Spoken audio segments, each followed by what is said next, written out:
Premier dossier chaud pour le président élu, le chômage, principale préoccupation des Français.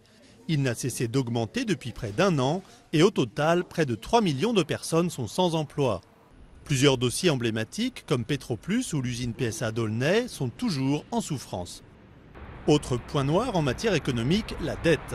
Les deux candidats ont promis de réduire rapidement le déficit public. Il faut trouver 20 milliards d'euros d'économies en un an.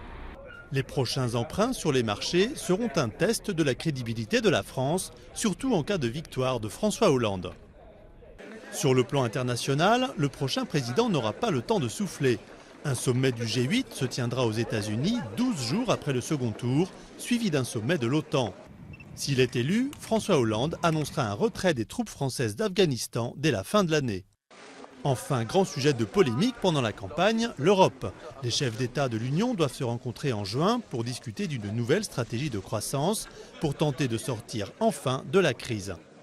François Hollande a déclaré qu'il se mettrait au travail dès lundi s'il est élu. Nicolas Sarkozy, lui, fait valoir l'expérience de son premier quinquennat. Le vainqueur devra aussi préparer activement les élections législatives en juin pour s'assurer une majorité stable qui permettra de former un nouveau gouvernement.